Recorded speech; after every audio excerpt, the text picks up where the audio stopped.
Hola les amis, bienvenue à votre programme Dialogue divin. Est avec nous le docteur Salvador Tomasini, Ale Carrega et pour cette occasion Eva Martinez. Oui, voilà. Avec l'absence d'Alexandra et nous avons la joie d'avoir Emma avec nous. Nous allons donc commencer. Au programme précédent, nous avions pensé que ça serait bon de parler de la neuvaine de Noël, surtout pour cette époque que nous vivons maintenant. Nous avions vu donc tout ce qui touchait à la naissance de Jésus, nous avons vu des choses vraiment très intéressantes, tout ce qui s'est passé durant sa naissance, etc. Et maintenant, on va essayer de compléter un petit peu ce que nous avons dit et repasser un petit peu, méditer sur cette neuvaine de Noël, durant ces 9 mois que Jésus a passé dans le sein de la Vierge Marie. Alors, on va aller au texte. Oui, on va commencer avec la première méditation, bien sûr, oui.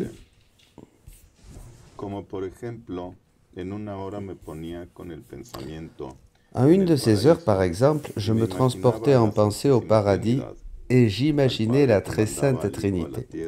Le Père qui envoyait le Fils sur la terre, le Fils qui obéissait promptement à la volonté du Père et le Saint-Esprit qui y consentait. Mon esprit était confondu en contemplant un si grand mystère, un amour si réciproque, si égal, si fort entre eux et envers les hommes.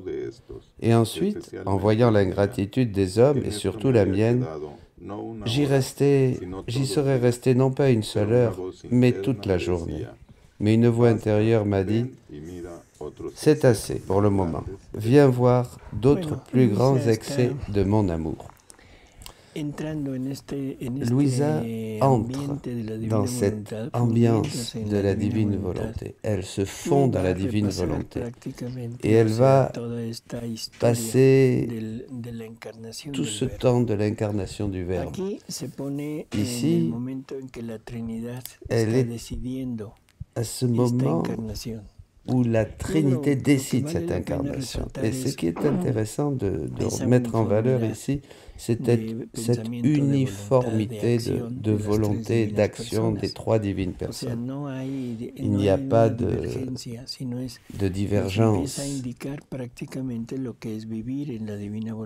Donc dès le début, la Trinité nous montre qu'est-ce que c'est que vivre dans la divine volonté. C'est une uniformité, c'est une même volonté qui est partagée. Et c'est cela que nous pouvons voir dans ce premier excès d'amour. Après avoir médité cela, Jésus lui dit, et maintenant, allez, on va entrer dans ce mystère de l'incarnation. Deuxième méditation. Alors mon esprit se transportait dans le sein maternel et je restais stupéfié à considérer ce Dieu si grand au ciel et maintenant ainsi anéanti, rapetissé, étroitement serré au point de ne pas pouvoir bouger, ni même pour ainsi dire respirer. La voix intérieure m'a dit, « Vois-tu combien je t'ai aimé ? Ah, donne-moi un peu de place dans ton cœur. Enlève tout ce qui n'est pas à moi. » Voyez, c'est une manière de comprendre que ce Dieu infini a dû se diminuer dans cette petite humanité et dans ce si petit sein de la Vierge Marie. C'est comme deux récipients où le Verbe éternel est mis. Dans une très très petite humanité formée par le Saint-Esprit, de cette terre de la Vierge Marie, et cette petite humanité dans le sein de la Vierge Marie. Ce sont deux espaces différents où Jésus doit être enfermé. Le Verbe éternel est renfermé dans ces deux espaces. Et tout ça par amour pour nous. Il n'y a pas de... Tout est par amour. Tout cela, c'est parce qu'il nous aime. On va continuer. Qu'est-ce qu'il dit? Mon cœur fondé. Je lui demandais pardon. Je promettais d'être tout à lui. Je me répandais en larmes. Et pourtant, je le dis à ma confusion. Je retournais à mes défauts habituels. Ô Jésus, comme tu as été bon pour cette misérable créature. Jésus lui dit, enlève tout ce qui n'est pas à moi. Détache-toi de tout, dépouille-toi de tout. Et ainsi seulement tu pourras me donner la possibilité d'être en toi, mais en toi œuvrant, c'est-à-dire respirer, bouger, et c'est ça l'important. Un Jésus qui veut œuvrer dans la créature, qui veut parler, et n'oublions pas que sa parole est créatrice. Donc, quand nous laissons le Verbe éternel en Jésus vivre en nous, il parle, il crée, et qu'est-ce qu'il crée? Des vies divines.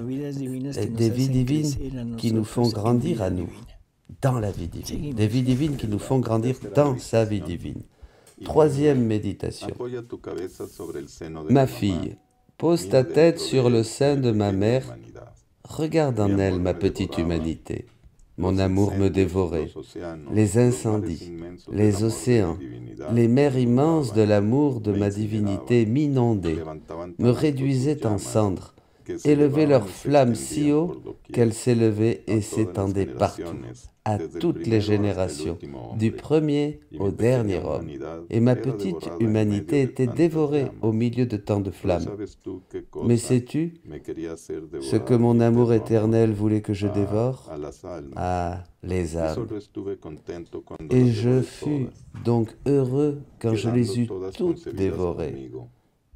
Étant toutes conçues avec moi, j'étais Dieu. Je devais agir comme Dieu. Je devais toutes les prendre. Mon amour ne m'aurait pas donné la paix si j'avais exclu une de ces âmes. Ah, ma fille, regarde bien dans le sein de ma maman. Fixe bien tes yeux sur mon humanité nouvellement conçue, et tu y trouveras ton âme conçue avec moi, les flammes de mon amour qui te dévorent. Oh, comme je t'ai aimé et comme je t'aime. Je me perdais au milieu de tant d'amour. Je ne savais pas comment me sortir de là. Mais une voix m'appelait, me disant tout haut, « Ma fille, ce n'est encore rien. Serre-toi plus fort contre moi. Donne tes mains à ma bien-aimée maman pour qu'elle te tienne serré sur son sein maternel. Et toi, jette à nouveau un regard sur ma petite humanité conçue et vois le quatrième excès de mon amour. » Bon. Ici, on commence à entrer dans ce grand mystère de la rédemption. Un mystère où nous obligeons pratiquement la divinité à laisser ce plan originel qui était d'établir son royaume sur la terre, le règne de Dieu sur la terre, mais à cause du péché de l'homme et de notre désobéissance, cette divinité a dû laisser ce plan et venir ici-bas pour récupérer cette habitation, pour rétablir cette habitation qui est l'homme, afin que la divinité puisse former son règne. Voilà. Qu'est-ce qu'il veut faire? Il veut nous avoir tous avec lui, parce qu'il vient nous refaire tous, chacun. Il ne vient pas seulement nous donner le pardon, nous pardonner, il vient nous refaire, il vient prendre nos vies, tous nos actes, et mettre en chacun d'eux, après avoir enlevé, après avoir donné la mort à l'acte humain, il va mettre en nous un acte divin. Voyez? Et cet acte divin, c'est celui qui va sauver, qui va racheter, qui va transformer l'acte humain pour présenter au Père un acte divin. Voyez, et le présenter au Père. C'est pour ça que nous avions besoin, il fallait que nous soyons en lui. Il est la tête, en lui nous avons été créés, en lui nous sommes, nous existons, en lui. nous avons le mouvement. Donc nous devions être en lui. Nous étions séparés de lui. Et maintenant, il nous assume totalement. Il nous assume, mais d'une manière différente qu'au début, quand il nous a créés. Nous entrons en lui avec nos vices, nos passions, nos péchés, avec nos fautes, etc. Et son amour, qui le dévore, veut nous consumer complètement. Il veut nous assumer complètement. Voyez? Et qu'est-ce qu'il veut? Il veut nous dévorer. Il veut nous brûler, brûler en nous tout ce qui est à nous, tout ce qui est mauvais, tout ce qui est méchant, pour mettre tout ce qui est à lui. Voilà. Et nous faire vraiment à son image et à sa ressemblance. Bon, continuons. Le quatrième excès d'amour. Ma fille, de l'amour dévorant passe à la considération de mon amour agissant. Chaque âme qui a été conçue m'a apporté le fardeau de ses péchés, de ses faiblesses et de ses passions. Et mon amour m'a ordonné de prendre le fardeau de chacune. Et je n'ai pas seulement conçu les âmes, mais aussi les souffrances de chacune, les satisfactions que chacune d'elles devait donner à mon Père céleste. Ainsi, ma passion a été conçue en même temps que moi. Regarde-moi bien dans le sein de ma maman céleste. Oh, comme ma petite humanité était déchirée. Regarde bien comment ma petite tête est entourée d'une couronne d'épines qui me ceint fortement les tempes et fait verser de mes yeux des ruisseaux de larmes, et je ne pouvais pas bouger pour les essuyer. Ah, aie compassion de moi. Essuie mes yeux de tant de pleurs, toi qui as les bras libres pour pouvoir me le faire. Ces épines sont la couronne que forment toutes les pensées mauvaises qui se pressent dans les esprits humains. Oh, comme elles me piquent plus que les épines que la terre fait pousser. Mais regarde encore, quelle longue crucifixion de 9 mois. Je ne pouvais pas bouger un doigt, une main ou un pied. J'étais ici, toujours immobile. Il n'y avait pas de place pour que je puisse bouger un peu. Quelle longue et dure crucifixion. Ajoutons que toutes les œuvres mauvaises prennent la forme de clous, transpercés mes mains et mes pieds de manière répétée. Et ainsi, c'est ainsi qu'il m'a continué à me narrer souffrance après souffrance tous les martyrs de sa petite humanité. Vouloir les raconter, tous serait trop long, et je m'abandonnais aux pleurs, et je l'entendais dire dans mon intérieur. Ici, il y a une différence que met Jésus dans l'amour. Vous voyez, cet amour qu'il a eu, cet amour qu'il avait dévorant et qui voulait nous mettre en lui, il passe à un amour agissant, un amour qui veut agir. Et qu'est-ce qu'il veut faire? Il veut aimer, mais il y a cette impossibilité de nous aimer parce qu'il lui manque l'espace. Il manque sa volonté pour pouvoir se donner complètement à nous. Donc, il va nous assumer, mais avec nos actes, avec nos fautes, avec tout ce que nous avons réalisé dans la vie, de mauvais. L'amour agissant, maintenant, veut laver tout cela, enlever tout cela, pour pouvoir se donner complètement, lui, Jésus. Qu'est-ce qu'il doit faire? Il doit commencer à mettre tout en ordre. Et pour cela, il doit faire l'acte contraire qu'a fait la créature, l'acte contraire de mes pensées. Qu'est-ce qu'il doit faire? Sentir, souffrir mes mauvaises pensées comme si elles étaient à lui, les vaincre, donner la mort à ces pensées mauvaises pour donner vie ensuite à une pensée divine. Mais ce n'est pas seulement cela. Pour que la divinité accède à cet échange de vie, à cet échange, nous devons lui donner la peine, ce que nous aurions dû souffrir, la peine conséquente au péché, à ces mauvaises pensées. Donc Jésus doit aussi souffrir cette conséquence de nos péchés. Une pensée mauvaise, une offense, un refus de faire la volonté de Dieu. C'est une mort à la volonté de Dieu, à la vie divine que Jésus voulait mettre dans cet acte. Donc Jésus doit réparer, et ça, c'est une épine dans son esprit, dans sa tête. Vous voyez, une épine qui va transpercer la partie physique, mais comme un exemple, comme un symbole de ce qu'il va souffrir dans son intérieur. Dans son intérieur, il va souffrir une mort pour cette pensée humaine, pour donner vie à une pensée divine.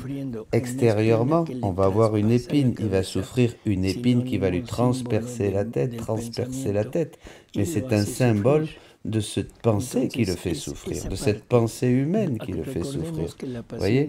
Donc, souvenons-nous que la passion de Jésus a deux choses. La passion de Jésus a comme deux branches.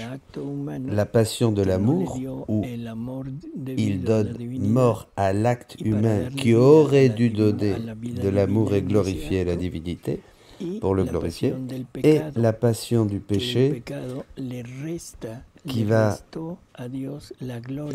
a enlevé à Dieu, qui a usurpé à Dieu la gloire que nous aurions dû lui donner en chaque acte. Donc il doit souffrir une mort pour refaire l'amour que Dieu requiert et doit recevoir de la part de la créature, et il doit aussi recevoir la peine, les conséquences de ce que la créature aurait dû souffrir physiquement pour refaire ce péché commis. Ça, c'est l'amour œuvrant de Jésus. Et c'est cet amour œuvrant de Jésus qui va commencer à travailler et qui va recevoir... Jésus va recevoir tous les péchés, toutes les pensées, les actes, les désirs, les paroles, tout, de toute la famille humaine.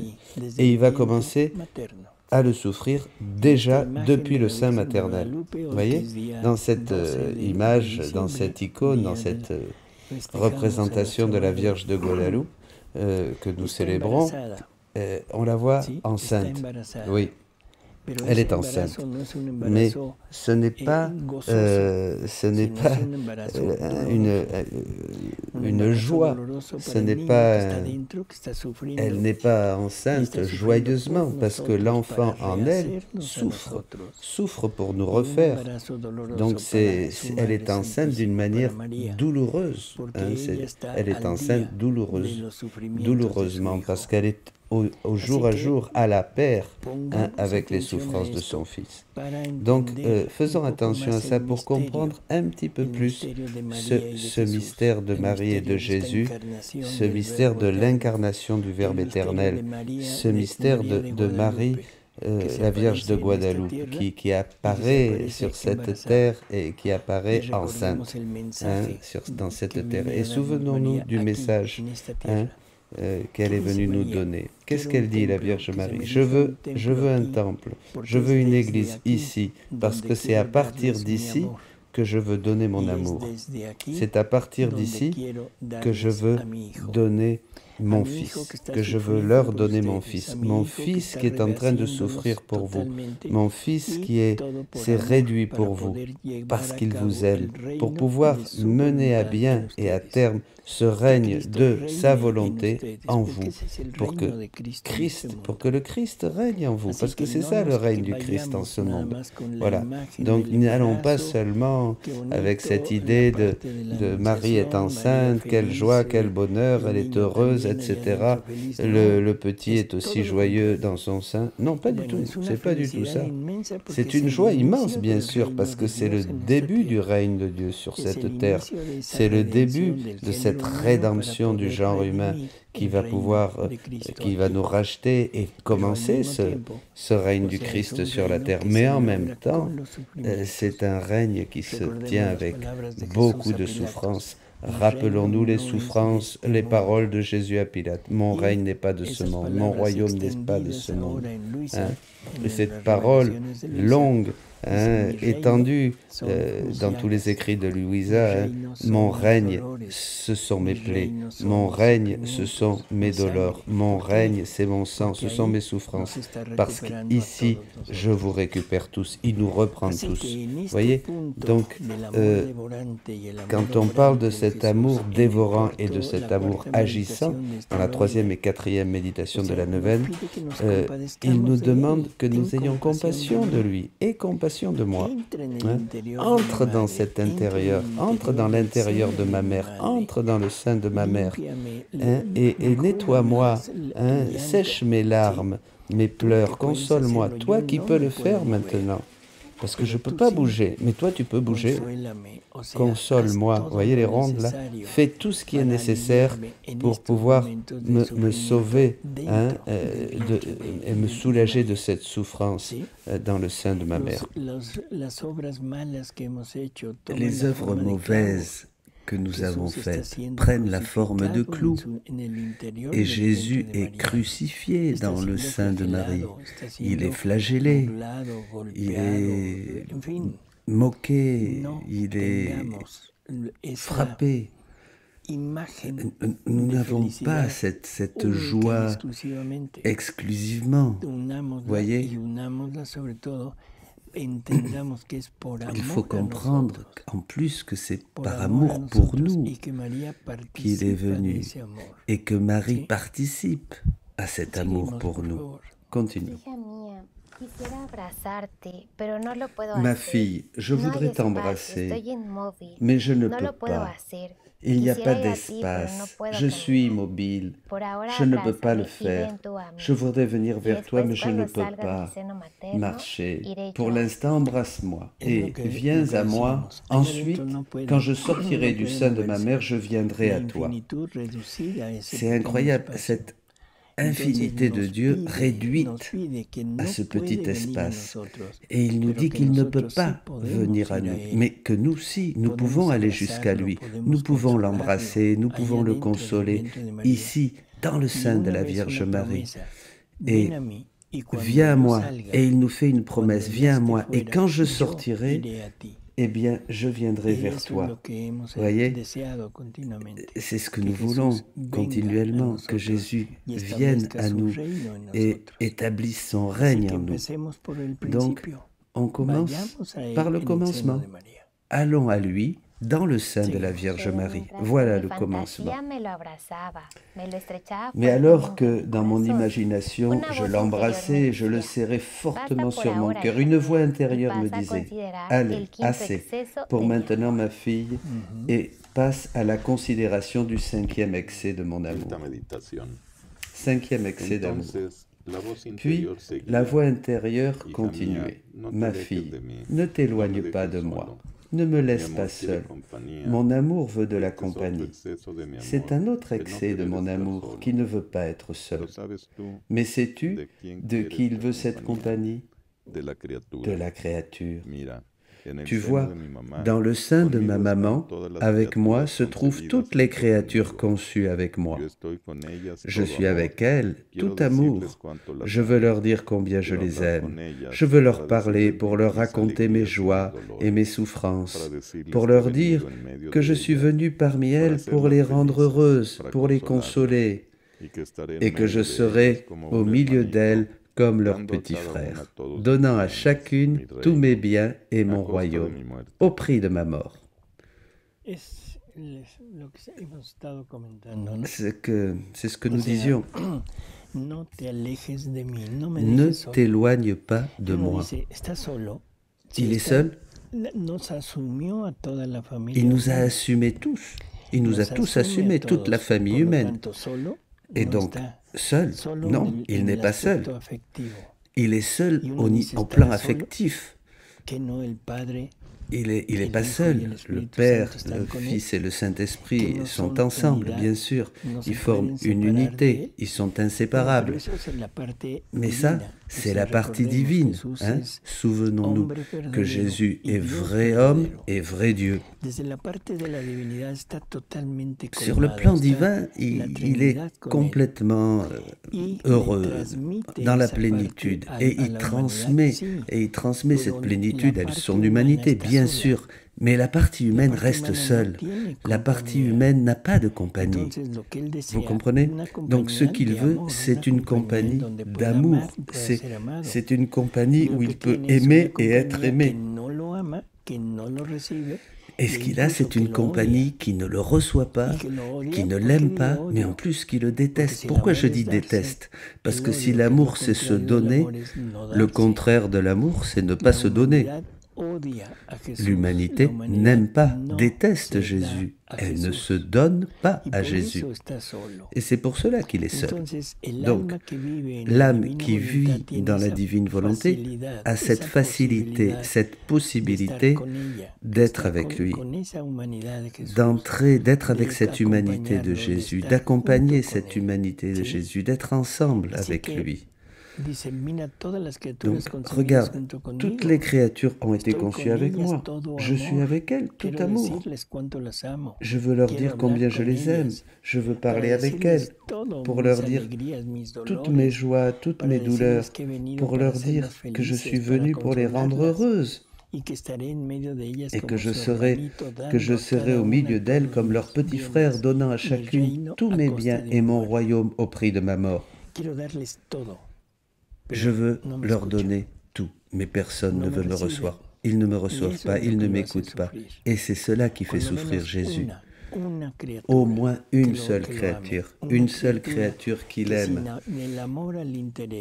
qui, sans amour à l'intérêt, va le consoler, établissant ce contact avec lui qu'il désire tant. Continuons.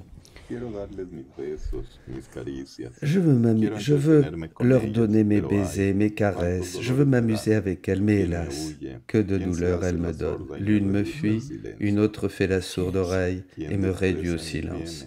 D'autres qui méprisent mes biens ne se soucient pas de mon royaume et répondent à mes baisers et mes caresses par l'insouciance et l'oubli de moi, transformant ma joie et mes amusements en pleurs amers. Oh, comme je suis seul même au milieu de tant de monde. C'est ce que nous avons dit. Il a toute la famille humaine en lui, mais personne ne l'écoute et le reçoit. Oh, comme ma solitude me pèse. Je n'ai personne à qui dire un mot, avec qui épancher mon amour. Je suis toujours triste et taciturne, parce que si je parle, je ne suis pas écouté. Ah, ma fille, je te demande, je te supplie de ne pas me laisser seule dans une telle solitude. Aie la bonté de me faire parler en m'écoutant. Prête l'oreille à mes enseignements. Je suis le maître des maîtres. Combien de choses je veux t'enseigner. Si tu m'écoutes, tu me feras arrêter de pleurer et je m'amuserai avec toi. Ne veux-tu pas t'amuser avec moi? Et alors que je m'abandonnais en lui, le plaignant dans sa solitude, la voix intérieure continuait. Assez, assez. Passe à la considération du 6e excès de mon amour. Bien. Ici, juste un petit point. Une question que nous fait Mickey ici. J'ai un doute. Si Jésus avait conscience de toutes ces souffrances quand il était historiquement parmi nous, bien sûr qu'il avait conscience de tout cela. Humainement, il ne faut pas séparer. Il y avait une absolue et totale relation entre la partie divine, le vrai Dieu, et la partie humaine, le vrai homme. Ce que le vrai homme n'avait pas et ne pouvait pas connaître lui était communiqué par la partie divine. Il y avait des choses qui ne lui ont pas été communiquées, bien sûr, comme on le voit dans certains passages de l'Évangile, quand les apôtres lui demandent, et il dit ça je ne le sais pas, hein, le Père seulement, ça il ne le sait pas au point de vue humain, mais ça ne lui a pas été encore communiqué par la partie divine, donc il va dire je ne sais pas, seulement mon Père. Mais ici, il est conscient de ce qui se passe, parce qu'il est en train de sauver l'humanité. S'il n'était pas conscient, il ne pourrait pas le faire. Ça serait une souffrance totalement, comment dirions-nous, involontaire. Et de la part de la divinité, ça serait quelque chose, l'obliger à souffrir sans avoir la connaissance du pourquoi. Hein? La souffrance doit être volontaire, acceptée. Continuons. 6e excès d'amour.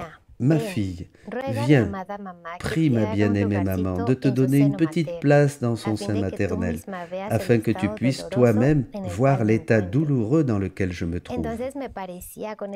Alors, il m'a semblé en esprit que notre reine maman, pour contenter Jésus, me faisait un peu de place et me mettait à l'intérieur. Mais l'obscurité était telle et si grande que je ne le voyais pas. Je pouvais seulement entendre son souffle. Et il continuait à me dire en mon intérieur, « Ma fille, regarde un autre excès de mon amour. Je suis la lumière éternelle. Le soleil est une ombre de ma lumière. Mais vois-tu où mon amour m'a conduit? Dans quelle sombre prison je suis? Il n'y a même pas un rayon de lumière. C'est toujours la nuit pour moi. Mais la nuit sans étoiles, sans repos. Toujours éveillé. Quelle souffrance! L'étroitesse de la prison sans pouvoir bouger le moins du monde, l'obscurité épaisse, même la respiration. Je respire par l'intermédiaire de la respiration de ma maman. Oh, que c'est fatigant! Et en plus, ajoute les ténèbres des fautes des créatures. Chaque faute était une nuit pour moi, qui s'unissant entre elles formait un abîme de ténèbres sans limite. Quelle souffrance! Ô excès de mon amour! Me faire passer d'une immensité de lumière et d'un immense espace à une profondeur de ténèbres épaisses et d'une telle étroitesse au point de manquer de liberté pour respirer. Et tout cela pour l'amour des créatures. Dieu est lumière. La lumière est la seule chose avec laquelle nous pouvons comparer sa vie et maintenant être immergé dans cette obscurité, pas tellement l'obscurité du sein de la Vierge Marie, mais l'obscurité de la volonté humaine agissant en lui. Et c'est ça qui lui enlève totalement la lumière et le submerge dans les ténèbres, cette volonté humaine œuvrante, agissante. Maintenant, ce qu'il nous demande, il nous demande d'être avec lui, que nous puissions le consoler dans cette obscurité dans laquelle il se trouve et à laquelle il se soumet. Mais il se soumet par amour, bien sûr. Qu'est-ce qu'on peut dire encore? Continuons. Et en disant cela, il gémissait, presque avec des gémissements étouffés, par manque d'espace, et il pleurait. Je ne cessais pas de pleurer. Je le remerciais, j'avais pitié de lui. Je voulais lui donner un peu de lumière avec mon amour, comme il me disait. Mais qui peut tout dire? La même voix intérieure a ajouté, « Assez pour maintenant. Passe au 7e excès de mon amour. »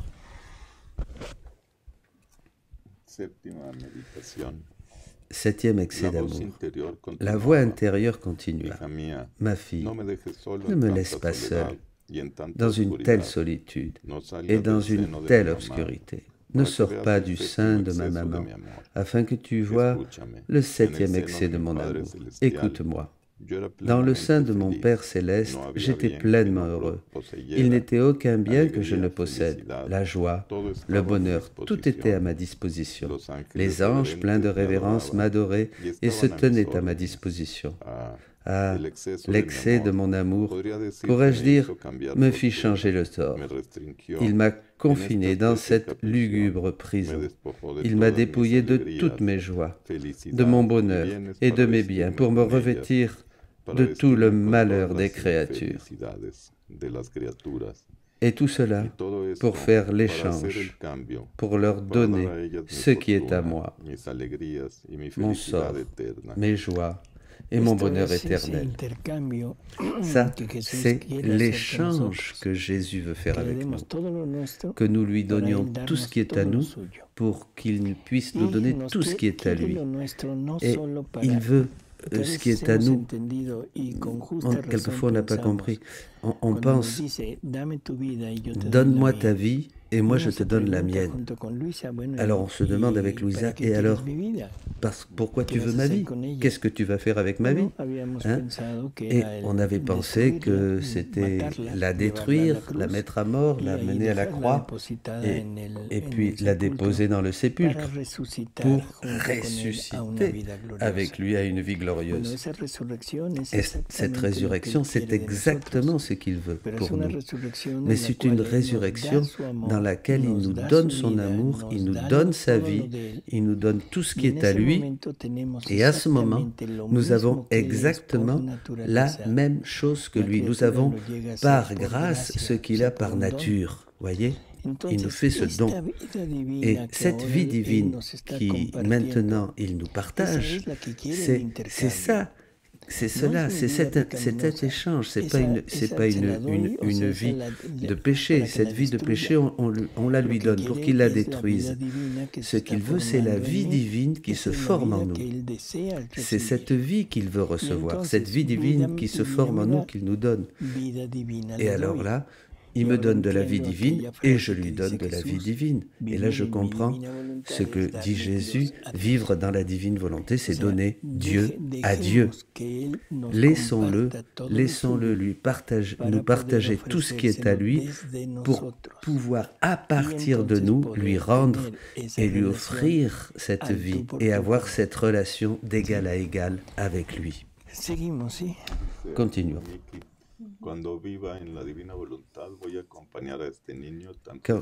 Quand je vis dans la divine volonté, je vais accompagner ce petit qui souffre. Oui, bien sûr. Sachant ça, et ayant la divine volonté, quand nous nous fondons en lui, là nous pouvons faire cela. C'est immense ce que nous sommes en train d'écouter. Comment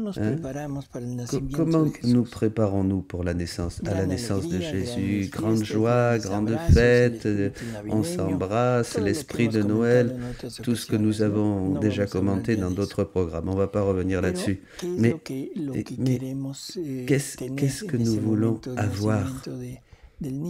Qu'est-ce que nous voulons avoir à ce moment de la naissance de Jésus? Nous le recevons comme on reçoit un fils, un petit enfant, avec une grande joie. Oui, mais la question très particulière, qu'est-ce que nous faisons pour être avec lui? Ah ben, on fait la couronne de l'Avent, on met les 4 petites bougies, etc. Oui, c'est la préparation. C'est la préparation que nous faisons à Noël, d'accord. Ça, c'est la préparation. Ça, c'est le vrai, c'est ce moment de Marie qui est enceinte. On va participer, on va le soulager, on va lui donner, Seigneur, voilà, l'humanité ne te connaît pas encore, mais moi, grâce à tes dons, grâce à ce que tu as fait pour moi, je te connais, et je veux t'accompagner dans le sein de ta mère, de ta maman, pour te soulager. Et pas seulement cela, je veux aussi partager tout ce que j'ai en moi, avec toute la famille humaine, tout ce que tu m'as donné. Je veux prendre tes douleurs, je veux prendre tes souffrances, je veux prendre tout ton amour pour le donner à toute la famille humaine, pour que tous puissent se convertir, tous sachent qu'est-ce qui se passe dans le sein de Marie et qu'elle se prépare à ce grand moment de Noël. Joie, oui, bien sûr, dans le sens que le Rédempteur est venu, c'est la fête, il est là, il est au milieu de nous. Mais si nous comprenons bien ce que nous avons parlé au dernier programme sur la vraie naissance de Jésus, nous voyons que c'est tout un apothéose, c'est tout quelque chose de sublime, d'événement. Il naît en nous, il naît dans toute la famille humaine. Et nous naissons en lui. Hein? Marie devient notre vraie mère parce qu'étant avec Jésus, elle nous alimente, elle nous fait grandir, elle nous nourrit, elle nous donne, elle nous fait naître avec son fils Jésus. Hein? Mais son fils souffre, un fils qui souffre, un souffre qui crie, qui gémit, un cri immense. Aimez-moi, je veux des âmes. Apportez-moi des âmes. Bon, Jésus, ben oui, on va te porter des âmes. De comment on va apporter des âmes à Jésus? On va en leur disant Jésus vous aime, Jésus vous aime. Non, oui, c'est bien, c'est une manière de le faire. Mais une manière encore plus efficace, c'est de nous fondre dans la divine volonté. Et là, nous mettre en Jésus pour l'aimer au nom de toute la famille humaine. Vous voyez? Et alors Jésus va correspondre à cet amour avec des grâces, avec de l'amour, avec des dons pour toute la famille humaine. Et nous pourrons prendre tout cela et le donner à tous nos frères, à tous les hommes, à toute la famille humaine. Vous comprenez? Hein? Ils ne seront pas forcés, bien sûr, ils ne seront pas conditionnés, hein? Mais en ayant nous la souffrance et l'amour de Jésus, ils pourront comprendre que Jésus les aime et que Jésus veut être avec eux. Vous voyez, ce n'est pas seulement la couronne de l'Avent. Faisons-lui une couronne d'Avent, mais dans notre intérieur, avec nos actes, et que ce ne soit pas 4 bougies seulement, 4 actes, mais toute notre vie, tous les actes de notre vie, hein, mis ici pour accompagner Jésus et pour lui donner et pour lui amener toute la famille humaine. Continue. Mais cela n'aurait été rien si je n'avais pas trouvé en elle une suprême ingratitude et une perfide obstinée. Oh, comme mon éternel amour a été surpris devant une telle ingratitude et a pleuré devant l'obstination et la perfidie de l'homme. L'ingratitude fut l'épine la plus acérée qui a percé mon cœur depuis ma conception jusqu'au dernier moment de ma vie, jusqu'à l'ultime instant de ma mort. Regarde mon petit cœur, il est blessé, ruisselant de sang. Quelle souffrance, quel affre je ressens. Ma fille, ne sois pas ingrate envers moi. L'ingratitude est la souffrance la plus dure pour ton Jésus. C'est me fermer les portes au nez pour me laisser au dehors, transi de froid. Mais face à tant d'ingratitude, mon amour ne s'est pas arrêté et est devenu un amour suppliant, priant, gémissant et mendiant. Et voici le 8e excès de mon amour. De l'amour dévorant, il est passé de l'amour agissant. Et maintenant, cet amour se met dans une attitude de supplication, de gémissement, de mendiant. Voyez, imaginons tout un Dieu qui gémit, tout un Dieu qui supplie, tout un Dieu qui fait l'aumône, qui mendie quoi? Notre amour, vous comprenez? Et nous, comme nous le faisons généralement avec les créatures, allez, ne lui donne rien, comme on le fait quand il y a des vagabonds. Ne lui donne rien. Et quand quelqu'un s'approche de nous, qui souffre la drogue addiction, la drogue, on le fuit. Oh non, rien. Eh bien ça c'est Jésus qui souffre. Hein. Voilà. Rappelons-nous le bon samaritain. On lui fait exactement la même chose. Allez, ne viens pas me mendier des choses. Allez, éloigne-toi. Allez, va et travaille, voilà ce qu'il faut. Hein? Bon. 8e excès d'amour. Ma fille, ne me laisse pas seule.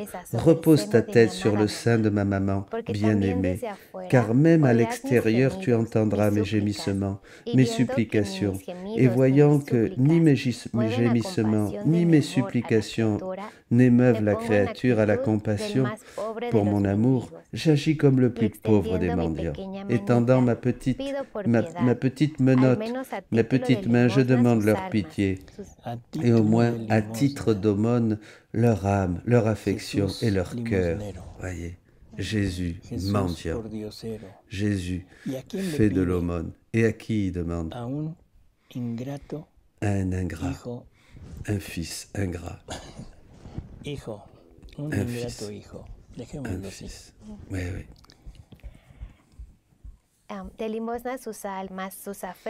Leur affection et leur cœur. Mon amour voulait vaincre le cœur de l'homme à n'importe quel prix. Et voyant qu'après 7 excès de mon amour, il était réticent, il faisait la sourde oreille, qu'il ne se souciait pas de moi et ne voulait pas se donner à moi. Mon amour a voulu pousser plus loin. Il aurait dû s'arrêter, mais non. Il a voulu aller plus loin, hors de ses limites et du sein de ma maman. Il a fait en sorte que ma voix atteigne tous les cœurs et de la manière la plus insinuante, avec les prières les plus ferventes, avec les mots les plus pénétrants. Qu'est-ce que c'est là? De quoi il nous parle? C'est l'étoile de Bethléem qui apparaît au roi mage. Et Jésus nous dit que pas seulement eux l'ont vu, mais toute la famille humaine a vu cette étoile de Bethléem. Mais seulement 3 ont eu se sont vaincus, ont eu le courage de répondre à cet appel. Maintenant, disons que les rois ne sont pas 3, 4, 5, 6, 20, 10 000, 1 million. Parce que maintenant, tous ceux qui entendent ces gémissements de Jésus, non seulement dans le sein de sa mère, mais de toute sa vie, tous ces gémissements, nous avons la possibilité de suivre ces gémissements, de suivre cette étoile pour entrer dans sa volonté. Mais sais-tu ce que je leur disais? Mon fils, donne-moi ton cœur. Je te donnerai tout ce que tu veux à condition que tu me donnes ton cœur en échange. Je suis descendu du ciel pour le prendre. Oh, ne me le refuse pas. Ne déçois pas mes attentes.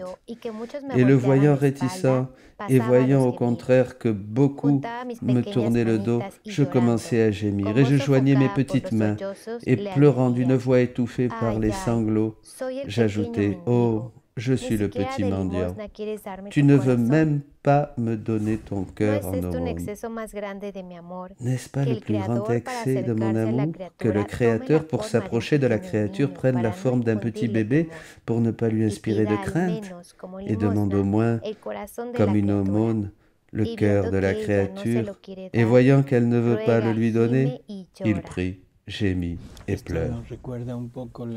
Cela nous rappelle ce que fit Jésus lors de l'institution de l'Eucharistie, avant de laver les pieds, en lavant les pieds de ses disciples, il arrive à Judas et il prend les pieds de Judas et il pleure et il pleure et il pleure. « Ne te condamne pas, dit-il à Judas, demande-moi ce que tu veux, je te le donnerai, ne te condamne pas. » Et l'obstination, l'ingratitude de Judas, c'est le douleur le plus terrible, le plus grand que Jésus ait pu souffrir. C'est la même ingratitude, c'est la même obstination de beaucoup d'entre nous qui ne veulent pas l'écouter. Ensuite, je l'entends me dire, « Et toi, tu ne veux pas me donner ton cœur. Peut-être que toi aussi tu veux que je gémisse, que je prie et que je pleure pour que tu me donnes ton cœur. Demande. Veux-tu me refuser l'aumône que je te demande ?» Et pendant qu'il disait cela, j'entendis, comme s'il sanglotait, « Et moi, mon Jésus, ne pleure pas, je te donne mon cœur et tout moi-même. » Puis la voix intérieure continuait, « Va plus loin. » Et passe au 9e excès de mon amour. Continuons. 9e excès d'amour. Ma fille, mon état est toujours plus douloureux. Si tu m'aimes, garde ton regard fixé sur moi pour voir si tu peux offrir à ton petit Jésus quelque consolation, un petit mot d'amour, une caresse, un baiser, afin de mettre fin à mes pleurs et à mes afflictions. Écoute, ma fille, après avoir donné 8 excès de mon amour et que l'homme m'ait si mal correspondu, mon amour ne s'est pas donné pour vaincu. Et au 8e excès, il a voulu ajouter le 9e. Et ce furent les angoisses, les soupirs ardents, les flammes des désirs, car je voulais sortir du sein maternel pour embrasser l'homme. Et cela réduisait ma petite humanité, qui n'était pas encore née, à une telle agonie que j'étais sur le point de rendre mon dernier souffle. Et alors que j'étais sur le point de rendre, ma divinité, qui était inséparable de moi, m'a donné de petites gorgées de vie. Et ainsi, j'ai repris vie pour continuer mon agonie et recommencer à mourir. C'était le 9e excès de mon amour, agoniser et mourir continuellement d'amour pour la créature. Oh, quelle longue agonie de 9 mois! Oh, comme l'amour me suffoquait et me faisait mourir. Et si je n'avais pas eu avec moi la divinité, qui me donnait continuellement la vie chaque fois que j'étais près de mourir, l'amour m'aurait consumé, avant que je ne sorte à la lumière du jour. Puis il a ajouté, regarde-moi, écoute-moi, comme j'agonise, comme mon petit cœur bat, travaille, brûle, regarde-moi, maintenant je meurs. Et il y eut un profond silence. Je me sentais mourir, mon sang s'est glacé dans mes veines, et tremblante, je lui ai dit, mon amour, ma vie, ne meurs pas, ne me laisse pas seul. Tu veux de l'amour, et je t'aimerai, je ne te quitterai plus. Donne-moi tes flammes pour que je puisse t'aimer davantage et me consumer tout entière pour toi. Sigue prácticamente en ese continuo estado. Jésus continue dans cet état de souffrance à cause de nous, de désir de nous, de vouloir nous avoir avec lui. Enfin, tout. Tout ce qu'il nous a raconté là, c'est ça. C'est la neuvaine de Noël. C'est la manière dont Jésus nous supplie, nous appelle pour que nous l'aimions, que nous ne le laissions pas seul. Il nous demande que nous soyons toujours avec lui. Et même dans le sein de Marie, nous pouvons aller, demandons la permission à notre Mère Céleste d'entrer dans ce sein pour pouvoir consoler cet enfant dans son sein. Mes amis, c'est cela, mes amis, notre Noël. C'est cela cela doit être notre préparation maintenant, ces derniers instants. Tout cet amour que nous devons lui donner, il est là pour un peu apaiser son amour, les flammes de son amour. Voilà, eh bien, merci pour sa présence. Et Emita, merci, Alexandro, merci, Paris, et vous tous, mes amis. Voilà. C'est une annonce. Maintenant, nous terminons les programmes de cette année et nous allons reprendre au mois de janvier. Début du mois de janvier. Voilà. Vers le 2 janvier, nous reviendrons vers vous. On va se reposer un peu. On va vous laisser vous reposer un peu. Et nous vous demandons la même chose dans les derniers programmes. Mettez votre like si vous aimez ces programmes. Mettez votre j'aime, parce que comme ça, il y a plus de diffusion et ça arrive à plus de gens. Parce que les temps sont là. Jésus est un mendiant d'amour et nous sommes dans cette urgence des temps. Il agonise, il souffre, il agonise, il a besoin d'amour, il a faim d'amour. Inscrivez-vous, mettez votre je t'aime sur la vidéo pour plus de diffusion. Et tous ceux qui nous disent bonjour, merci, Pérou, Costa Rica, Colombie, Guadalajara, et Colorado, Californie, partout, Chihuahua, voilà, et tous les autres pays. Puebla, Paraguay, Coacalco, Estado de México y Guayaquil, Ecuador. Pues gracias a ustedes, amigos. Nada más quiero contestar Je veux juste une petite question qui m'interpelle. Qu'il y a une neuvaine dans la divine volonté. Oui et non. La neuvaine, c'est celle-là, c'est une préparation, il n'y a pas de neuvaine particulière. C'est un acte de vie dans la divine volonté. C'est se fondre dans la divine volonté pour prier comme prie Jésus. Prie, mais comme je prie. C'est pas une neuvaine comme nous avions l'habitude de faire, c'est un peu différent. C'est 9 méditations ici pour nous préparer à 9 méditations où Jésus nous invite, nous parle des excès de son amour et de la non-correspondance que nous les hommes nous avons envers lui. Donc c'est pas une neuvaine stricte dans le sens comme nous le connaissons. Au revoir mes amis, soyez bénis. Au revoir. Feliz Navidad, joyeux Noël à tous.